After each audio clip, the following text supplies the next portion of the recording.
I first noticed it because the morning air should have carried radio traffic, and it didn't. The Ozark Mountains were already loud with cicadas and heat, but my receivers stayed too clean, like someone had wiped the background noise off the channel. From the cab of the White Rock Mountain Fire Lookout in the Ozark National Forest, I could see ridge after ridge of green folding into Arkansas, the Boston Mountains stacked in layers, and a thin strip of pavement far below that looked harmless from up here. My name is Grant Ellison. In July of 2008, I was 32 and working a seasonal lookout assignment that paid just enough to keep my head above water. White Rock wasn't a romantic tower in the way people imagine in postcards. It was steel, sun-baked, and practical. The job was watch, log, report, and stay boring until the day stopped being boring. Most days, the only danger was dehydration and complacency, and I respected both because they were quiet killers. That morning started like any other. At 6:15 a.m., I took a weather reading, wrote down temperature, humidity, wind, and visibility, and checked the horizon for haze. A weak storm had rolled through before dawn, leaving the metal grating slick and the limestone outcrops dark with moisture. By 7 a.m., the sun was back, and the whole mountain was steaming the way it does after rain in summer. I made coffee on a small camp stove, opened the windows to get any moving air I could, and did a slow sweep with binoculars across the drainages that liked to hold smoke. At 7:05 a.m., dispatch called, and the voice that came through was Scott from the district office in Ozark. He sounded tired, which wasn't unusual in July, but he also sounded careful, like he was choosing words that wouldn't travel. "White Rock, you up?" he asked. "I'm up," I said. "Go ahead." "We've been getting intermittent hits on the repeater," he said. "Not a full outage, just odd key-ups and drop transmissions. We're sending a comms tech up your way to look at the equipment cabinet at the base and then the antenna run. His name is Dale Mercer. He'll be in a Forest Service pickup. White truck, unit numbers on the doors." "Copy," I said, and wrote it in the log. Comms problems weren't rare, but they also weren't casual. In the Ozarks, the terrain did weird things to signals, and storms could make equipment cranky. Still, the way Scott said odd key-ups made my ears prick. That phrasing meant the channel had been activated without a clear voice behind it, as if someone was leaning on a mic and letting the carrier tone sit there. Before Scott signed off, he added one more piece. "County had a report of an unauthorized ATV in a closed area last night," he said. "Nothing confirmed, but keep an eye out. If you see any movement on the service road that doesn't look like our vehicles, call it. And Grant, don't go down to the base alone today if you don't have to." That last line wasn't procedure. That was a human telling another human that something felt off. "Understood," I said. "I'll stay put." By mid-morning, the mountain settled into its normal rhythm. The wind stayed light, moving from the south in soft pushes that barely disturbed the tree line. From up here, the forest looked continuous, but I knew the truth underneath it. There were old logging spurs, hidden hollows, and pockets of private inholdings where people could do things you wouldn't want on public land. The Ozarks held history the way they held heat, deep and persistent. At 9:30 a.m., I heard an engine on the service road below, faint at first, then clearer as it climbed. I moved to the south-facing window and tracked the sound until I found the vehicle, a white pickup easing around a bend and throwing a pale ribbon of dust. It had the right stance for a government truck and the right slow confidence for someone who knew where they were going. When it pulled into the small gravel turnout near the equipment cabinet at the base of the tower, I saw the unit numbers and felt my shoulders loosen a fraction. Dale Mercer stepped out, and even from that distance I could tell he moved like a man who worked outdoors. He wore long sleeves despite the heat, probably to keep sun and ticks off, and he carried a tool bag that swung heavy at his side. He looked up at the tower cab, shaded his eyes, and raised a hand in a brief wave. I waved back, then watched him head toward the equipment cabinet and kneel in front of it. For a while, it looked like a routine service call. He opened the cabinet door, leaned in, and started working. I saw him pull out a meter and check something at the panel. He stood, walked around the base, and looked up along the tower's side as if tracking an antenna cable run. Then he went back to the cabinet, and I lost him behind the tower's steel legs for a moment. That's when the day shifted. A second vehicle appeared, not on the main service road at first, but as movement in the trees where movement didn't belong. A dark shape eased out from a side spur that should have been blocked by brush and neglect. It wasn't a truck that belonged there. It was older, darker, and it moved too cautiously, as if the driver didn't want the sun flashing off the windshield. It rolled into the turnout and stopped behind the Forest Service pickup, angled in a way that pinched the white truck between it and the tower. I watched for a man in an orange vest, a contractor badge, any sign of legitimate work. What I saw instead was a single figure step out, hat low, shoulders forward, moving with purpose. He walked straight toward Dale. From my height, I couldn't hear voices, but I could read body language. Dale turned as the man approached, and his posture was open, like he expected a question or a request. He gestured toward the cabinet, maybe explaining the repeater issue. The other man didn't gesture back. He moved into Dale's space, too close. Dale's hands lifted, palms out, the universal sign for slow down. The man's arm moved, quick and tight. Dale flinched. Then the man grabbed Dale by the collar and shoved him toward the Forest Service pickup. My first instinct was to key the mic and call dispatch. I grabbed it, pressed transmit, and spoke. "Ozark Dispatch, White Rock," I said. "I've got—" Nothing came back, no confirmation, no hiss of the channel. My own transmission indicator lit, and the carrier tone held for a beat, but it felt like speaking into a jar. I tried again, switching to the backup channel we used when the primary got crowded. "Ozark Dispatch, White Rock, radio check." The channel stayed empty. Worse than empty, it had a faint click, like someone keyed and unkeyed a mic quickly, teasing. Below me, the man forced Dale into the driver's seat of the Forest Service truck, then leaned in through the open door. Dale's head turned toward the tower, and for a fraction of a second, I could see his face, even at distance, tense and pale. Then the man shut the door hard and climbed into the passenger side like he owned the vehicle. The white truck backed out of the turnout and started down the road. The dark vehicle followed. They didn't speed. They didn't look frantic. They moved like a plan. I switched frequencies again and tried to raise the nearest tower, which was a lookout farther east that sometimes caught my call when the repeater behaved. "Pilot knob, White Rock," I said, using the old habit even though the tower names had changed in paperwork. "Do you read?" Static, then a broken reply. "White Rock, I got you. Say again." Relief hit me hard enough to feel like dizziness. "I've got a problem at my base," I said, keeping my voice controlled. Forest Service comms tech came up and an unknown vehicle boxed him in. He's been forced into his truck. My repeater is compromised. Can you call Ozark Dispatch by landline and tell them to send county and law enforcement to White Rock Mountain now? The reply came after a pause that felt like a lifetime. "Copy," the other lookout said. "I'm calling. Stay put." I wrote down the time with a shaking hand. I forced steady. 10:02 a.m., forced removal of Dale Mercer. Unknown suspect vehicle. I moved to the windows and scanned the road as far as I could see, trying to track the white truck and the dark vehicle. They were gone within minutes, swallowed by trees and curves. The forest looked the same again, but I didn't feel the same. It's one thing to worry about fire. It's another to watch a coworker taken from your base while you're trapped in a steel box with a dead radio. I kept myself busy because stillness turns to panic fast. I checked the tower door locks. I checked the emergency kit. I checked the water supply. I moved the binoculars and the firefinder into positions where I could see the base and the service road without having to cross the room. Then I did something I rarely did in daylight. I listened. The Ozarks have a way of carrying sound in pockets. A voice can travel up a hollow and die against a ridge. A vehicle can sound close and then vanish. I stood by the open window and listened for engines, voices, anything that told me where those two vehicles went. At 10:30 a.m., the radio clicked once, and a voice came through, faint but clear enough to raise the hairs on my arms. "White Rock," a man said. "You there?" It wasn't Scott. It wasn't anyone I knew. It was a calm male voice, older than mine, with a flat cadence that sounded like someone reading a line they'd rehearsed. I didn't answer. I didn't key the mic. I stayed silent and let him reveal how comfortable he was. The voice tried again. "White Rock, this is service. Repeat service. Stand by." Then the channel went quiet. That wasn't a mistake. It was a message.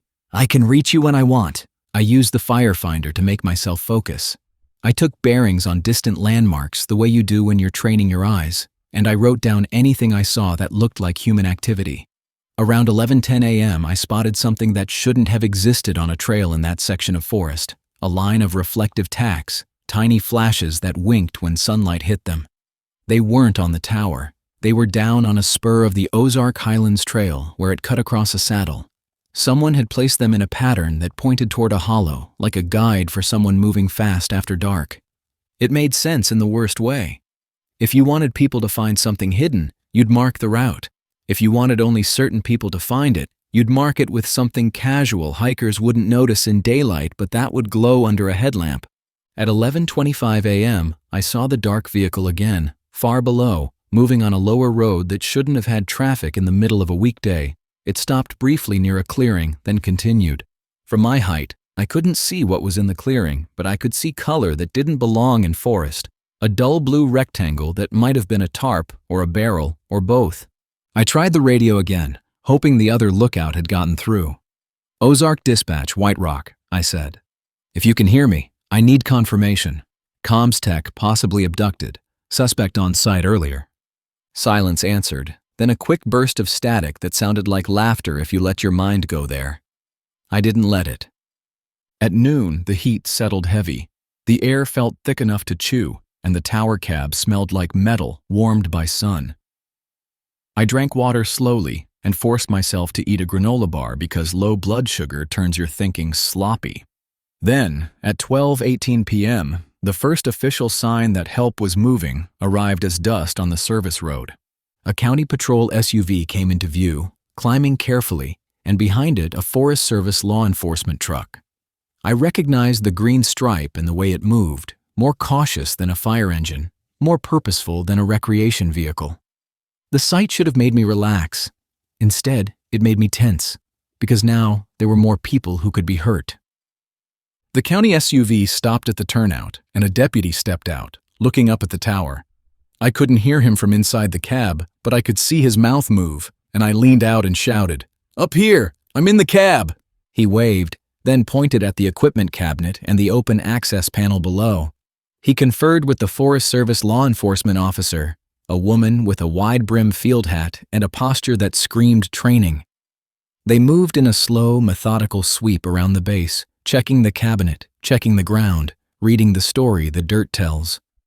Then the deputy did something that made my throat tighten again. He walked to the tower stairs and started up, one hand on the rail, head angled up toward me like he was going to talk face to face. I wanted to tell him not to. I wanted him to stay in open sight. But I also knew he was doing what deputies do when they're trying to gather information and establish control.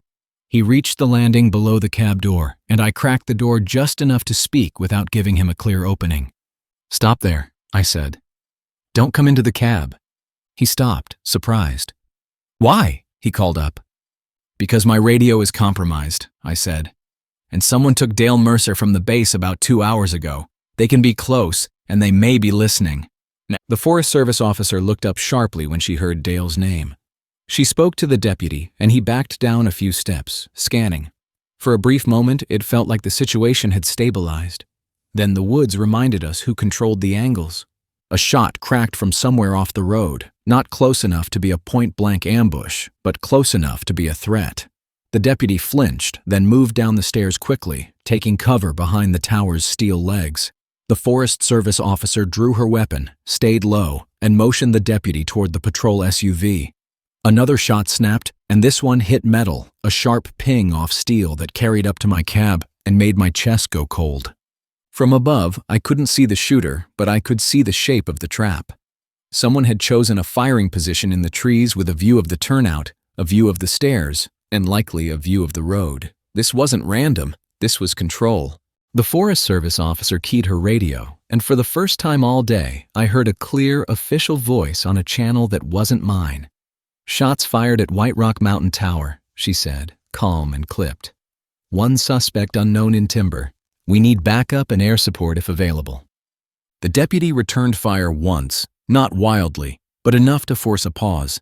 Then he pressed a hand to his upper arm and leaned hard against the SUV, suddenly smaller. The Forest Service officer grabbed his shoulder and pulled him lower behind the engine block, using the vehicle the way it was meant to be used. From my vantage, I saw blood darken his sleeve, not spraying, not dramatic, but real enough to change the day's priority. I shouted down, "Are you hit?" The deputy yelled back through clenched teeth, "Arm, I'm good." He didn't sound good. He sounded angry and scared in equal parts. The Forest Service officer looked up at me, eyes hard. "Stay put," she yelled. "Lock your door." I did. I locked it and set the heavy steel bar in place that kept the door from being forced without tools. Then I moved to the window and tried to do the only thing I could do from above. See. In the trees to the north, near the saddle where I'd seen reflective tacks, I caught movement. A man, low and quick, moving between trunks, using the same lines a hunter uses when he doesn't want to silhouette himself. He wore dark clothing and he carried a long gun, held close. He wasn't running, he was repositioning, which meant he wasn't panicking. He was deciding. He stopped near the edge of a clearing I'd marked earlier, and for a second he looked up toward the tower cab. Even from that distance, I felt the weight of his attention. Then he disappeared into the timber again, moving toward the hollow that the reflective tacks had pointed to. The Forest Service officer didn't chase. She stayed with the injured deputy, and I respected her for that. Chasing into trees with unknown angles is how people disappear. She held the turnout, kept her head down, and waited for backup. At 1:05 p.m., 2 more county units arrived, then another Forest Service truck. They staged lower on the road and approached carefully, using the terrain and the vehicles as cover.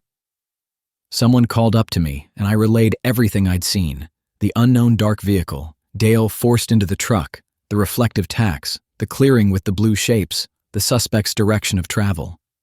A decision got made below, quick and grim. They weren't just dealing with an assault at a tower. They were dealing with an operation hidden in the forest that the suspect was willing to defend with gunfire.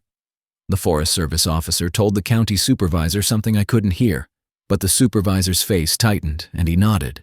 Then, around 1:40 p.m., the voice came back on my radio. This time it was closer, clearer, and it used my name like it had earned the right. "Grant," the man said, "you're making this worse." I didn't answer. I sat still, listening, letting him spend words. "You can end it," the voice continued. "Open your door, come down slow, and this all stops. Nobody else has to get hurt." That sentence told me 2 things. First, he knew the deputies were there. Second, he wanted me, not because I mattered as a person, but because the tower mattered as a vantage and as a threat. A lookout is a witness who can't be easily hidden. If he could remove me, the mountain went blind. The Forest Service officer must have been monitoring my channel from below somehow, because a minute later she shouted up, "Do not respond. Do you hear me? Do not respond." I nodded, even though she couldn't see it. I stayed silent and the radio went quiet again. Around 2:10 p.m., the wind shifted. Not much, just enough to push heat out of the hollows and bring the smell of something faint and wrong up the ridge. It wasn't smoke, it wasn't pine. It had a chemical edge, like solvent or fuel, mixed with damp earth. The smell came in pulses, riding the breeze, and it matched the earlier sight of blue shapes in the clearing.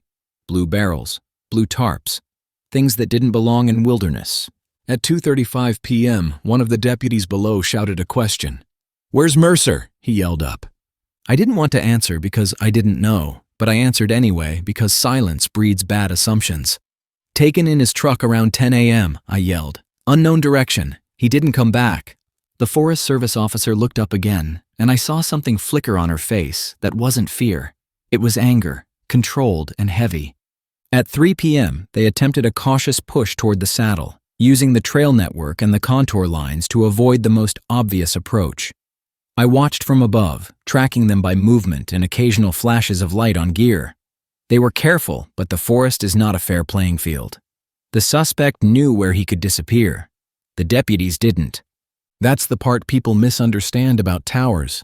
They give you sight, but not reach. You can see the bad decision coming and still be powerless to stop it. At 3:22 p.m., a second shot sounded from deeper in the trees, farther than before. A few seconds later, the crackle of radio traffic spiked on the county channel, urgent but controlled. The county supervisor called for medics to stand by at the base. I watched two deputies retreat from the timber line, one supporting the other. It didn't look like a fatal wound. It looked like someone had been hit or cut and needed to be moved before shock took over. Then the suspect did something that turned my stomach more than gunfire. He moved his problem back to the tower. At 3:40 p.m., I heard footsteps on the stairs, measured and unhurried, the distinct sound of boots on steel grating. I moved away from the windows and stood in the center of the cab, listening as if listening could build a wall. The footsteps climbed to the landing outside my door and stopped. A knock came, polite, almost formal. Then the same calm voice spoke through the steel. "Grant," he said, "open up." I kept my voice level. "No," I said, "step away. Law enforcement is on the mountain." He chuckled once, low. "They're on the wrong side of it," he said, "and you're on the top of it." I didn't have a flare pistol in this tower. What I had was a Pulaski tool mounted on the wall, a fire extinguisher, and a small canister of pepper spray I carried for loose dogs at trailheads. None of those made me feel powerful. They made me feel like a man holding tools in a steel room while someone outside decided what the next minute looked like. The door handle shifted once, then again, testing. The steel bar held. The man didn't slam it. He didn't rage. He simply tested it like a mechanic testing a latch. "You think this door is the whole world," he said through the metal. "It's not. You've got one way down, and I'm standing in it." That was true. The only exit from the cab was that door and the stairs. If he stayed on the landing, I was trapped. If he forced the door, I was in close quarters with a man who had already fired at deputies. I moved to the window and looked down the stairs. He stood on the landing, half-turned, as if he wanted me to see his posture. He wore a brimmed cap, dark shirt, and work pants, and his long gun hung on a sling, angled downward. He raised his free hand slightly, palm out, like he was offering peace. "Dale's alive," he said. "You open up, and we both walk away." I didn't believe him, and I hated that a small part of me wanted to, because wanting makes you weak. Behind him, on the lower stairs, I saw something that made my throat tighten. A section of grating near the mid-landing looked disturbed, as if bolts had been loosened. The angle was subtle, but from above you notice subtle. He'd been preparing. If I tried to rush down, I could step on a shifted section and go through or twist an ankle, and then I'd be at his mercy. The man saw me looking and smiled slightly. "Careful steps," he said. "This is a tall way to fall." I backed from the window and put my hand on the pepper spray. I didn't want to use it through a crack and gas myself inside the cab, but I also didn't want to wait until he found a way in. Another knock, harder. "Open the door," he said again, and now his tone carried impatience. From below, I heard someone shout, a county deputy, voice distant, but climbing the air. "Get away from the tower," the deputy yelled. "Hands up!" The suspect didn't flinch. He didn't even turn fully. He spoke through my door like the shout was background noise. "They'll shoot you before they shoot me," he said softly. "Because you're the witness." Then he did the worst thing he could do without firing a shot. He stepped off the landing and moved down the stairs, not retreating, but shifting position so that if deputies fired from below, their angle would line up with my cab windows. He was using me as a backstop. I leaned out the window and shouted down, "Hold your fire, he's using the tower." The Forest Service officer's voice came back, sharp and authoritative. "Grant, stay inside," she yelled. "Do not expose yourself." The suspect looked up at me then, full face for the first time, and his expression wasn't wild. It was annoyed, like I was making his job harder. He raised his long gun slightly, not aiming at me, but letting me see he could. I made a decision in a narrow slice of time. I opened the door 2 inches, just enough to create a gap, and I drove the pepper spray through it in a hard, controlled burst aimed outward, not inward. Then I slammed the door shut and braced the bar again. The effect wasn't instant, but it was real. I heard a cough, then a sharp inhale, then boots scraping as he stepped back, blinking and trying to clear his face. He swore once, not loudly, just a clipped sound of frustration. He moved down the stairs quickly, and when he hit the disturbed grating section he'd loosened earlier, his foot landed wrong. The steel shifted with a grinding squeal, and I heard his weight drop hard, followed by a sharp, involuntary grunt. He didn't fall all the way through. He caught himself on the rail. But the stumble cost him balance and dignity, and more importantly, it cost him control of the moment. From below, deputies surged, using that distraction. I heard shouted commands, the stamp of multiple boots, and then a brief, chaotic scuffle in the open air below the cab. I didn't see the takedown cleanly because the tower legs blocked the angle, but I saw enough to know it was close and ugly and fast. The suspect shouted once, then went quiet. The Forest Service officer's voice rose again, steady and loud. "Hands behind your back! Do it now!" A deputy answered, breathless. "He's down! He's down!" I stayed locked in the cab for another minute because I wasn't going to be the man who steps out early. Then I heard the Forest Service officer call my name.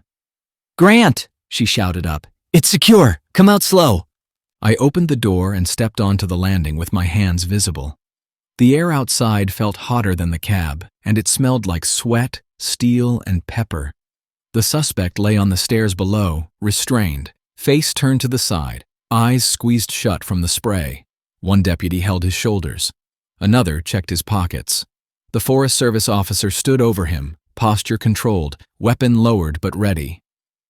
"Are you hurt?" she asked me, eyes scanning my face. "No," I said. My voice sounded too calm even to me. "Dale Mercer, where is he?" The Forest Service officer looked at the county supervisor, and that brief look told me the answer before anyone spoke. The county supervisor nodded once, grim. They found Dale at 4:30 p.m., down in that hollow near the clearing I'd marked, inside the Forest Service truck where it had been driven and hidden under a tarp. He wasn't alive. The details stayed respectful, the way professionals keep them when a death is fresh.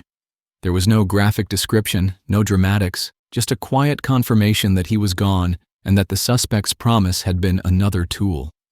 In the clearing, investigators found what the smell had hinted at: blue barrels, chemical containers, a makeshift generator, and a small operation that didn't belong on public land. They treated it like a hazardous scene, called in specialists, and backed everyone out until they could do it safely. The reflective tacks on the trail weren't for hikers. They were for couriers moving at night, guided through wilderness like it was their private corridor. The injured deputy from earlier was evacuated and lived. He lost blood, and he lost a piece of the easy confidence you see in people who haven't been shot at yet, but he lived. Another deputy had a bruised rib from the stair scuffle. The Forest Service officer kept moving like she ran on rails, even after the outcome had turned final. By 6:30 p.m., the mountain was full of vehicles, radios, and controlled noise. The tower, which had been my quiet workplace, became a landmark in a crime scene. They photographed the disturbed stair grating. They logged my times, they collected my written notes, and the bearings I'd recorded. Because in an investigation, a lookout's log becomes more than weather. It becomes a record of the day's shape. I gave a statement at the base while the sun started to lower. I said what I saw, when I saw it, and what I didn't see. I told them about the first radio silence, the unknown voice, and the reflective tacks. I told them how the suspect used the landing to trap me and tried to turn the tower into cover. The Forest Service officer asked me to repeat the words he used through the door, and I did, feeling my stomach twist each time I said my own name in his voice. When they finally let me leave the mountain, it was after dark. I rode down in the back seat of a county SUV because nobody wanted me alone on that road. The headlights cut through trees, and every curve looked like a place someone could stand. At the district office, Scott met me at the door, face drawn, eyes tired in a deeper way than morning fatigue. He didn't ask for details. He just nodded once, like he'd already heard enough. Before I left, I took the tower key off my ring and set it on the counter. It was a simple key, worn by years of hands. I didn't ask for it back. Scott slid it into an envelope, sealed it, and wrote the date on the front. He didn't write closed or anything dramatic.